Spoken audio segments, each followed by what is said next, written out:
Welcome back to the channel, Francesco here. It's been a while, I know. I am back vlogging. I wanted to step back to YouTube a little bit because I missed it a lot, quite a lot, and there's a ton to talk of, but I want to wish you an amazing new year, and let's dive into what's been for me the 2025 and what's next for 2026, because I want to inspire you as much as I inspire myself looking at others and dreaming every day about my artistic career. I've been pretty much busy with my inner life work and personal problem. I've been a lot of stuff, serious stuff with my life, and I'm good right now, but last month of 2025 has been very rough, and I'm glad I'm like brand new this year and I'm plenty of ideas to share with y'all. And let's dive into what's been for me my Hong Kong trip 2025. You'll see pretty much soon a video that will come out with Gelatin Labs, my beautiful lab in New Jersey that develops and scans my films, and together we realized a video and a series of pictures using Ektachrome 100 for the first time on 35mm for me in a long while. So in August 2025, I traveled 15 days in Hong Kong, and it's been an amazing experience, even if I had some problem with my personal life. But that Hong Kong trip was a blast for me, and I had the best time. I took several images with only my 35mm camera, my Leica M6, my 28mm Summicron lens, and the Ektachrome 100. That's been amazing, and limited to 100 ISO. You know, you've been like very afraid to shoot in nighttime or maybe with bumpy clouds or like very soft light, but it has been huge. It was amazing, and I really had the best time, like utilizing one camera, one film, and one lens. You'll see the series pretty much soon. And Hong Kong was an amazing city. Like I kind of define that like a Western city in the Asian culture, and so it's blended perfectly, and it has its own vibe, and the food is amazing, the people is amazing, and of the overall culture in China, in that part of China, is just unique. So I highly recommend to visit Hong Kong, even for photography also. And then after those days, I've been like 3 months with my on duty because I work in the army, and I haven't had much time to spend on photography. But then in November, I had the opportunity, that was scheduled of course, to attend an artistic residency in the US, and specifically in Eastern Kentucky, the Appalachian culture. And I was in a residency with Apple Shop, that is an amazing reality in the US for the media and the archive preservation of the Appalachian culture in the US. And so it's been a really kind of different trip from what I'm used to in the US from the previous trips. So far I visited like 24 states, I can recall, but like I've seen a lot of differences between like the West, the Midwest, and also without the Appalachian culture, that for me so far it's my favorite ever. I really kind of find myself again in the Appalachian culture, and specifically in Eastern Kentucky, because I had the pleasure to meet a lot of great people, a lot of great opportunities to work with photography, and like step back a little bit from what I used to like. I was like to experience the counties, like 4 or 3 counties all over the Eastern Kentucky, Appalachian Kentucky, for instance, and it was beautiful. People has been like the true core of the trip that was just for 2 weeks, and I got a tattoo, my first tattoo, and so I had like the most amazing times ever.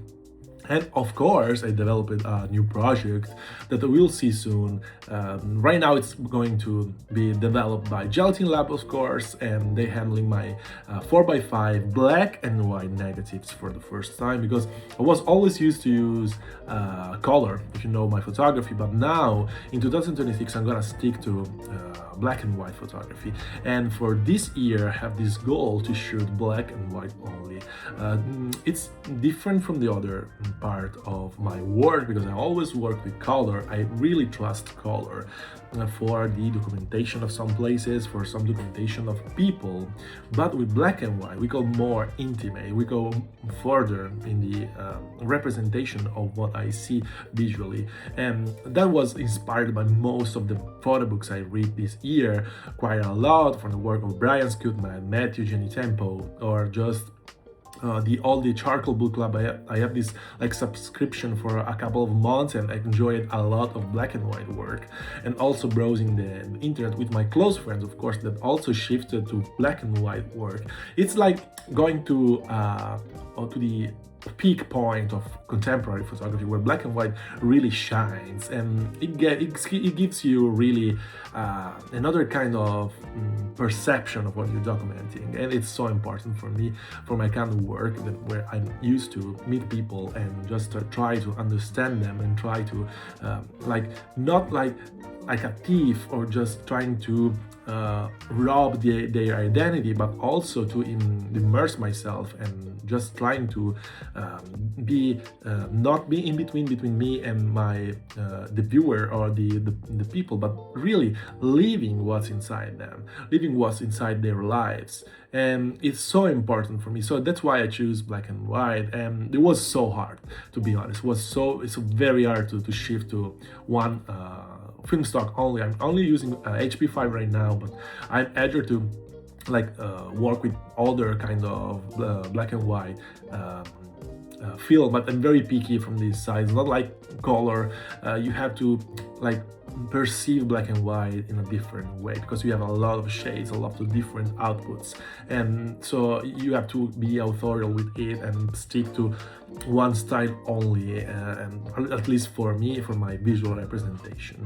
And also I want to thanks Apple Shop, who sponsored my residency there, and my work with them is gonna get developed through time, and you'll see more and more in this year. And talking about this year 2026, I'm really excited to tell you that I'm shifting towards a full-time photography career in the US. You know, I'm Italian, I'm working in the army full-time since 10 years, but this year I want to go full with photography and work on my visa application as an artist.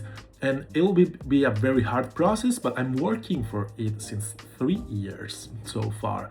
And so it will be this is just the final step, and I'm so excited to develop them and meet my agency, my attorney, to work on this specific artist visa that will provide me probably a career in the US. It will be very difficult because I'm shifting from a full-time work here that's completely different, and trying to risk a little bit and go full-time with what I love the most, that's photography, of course.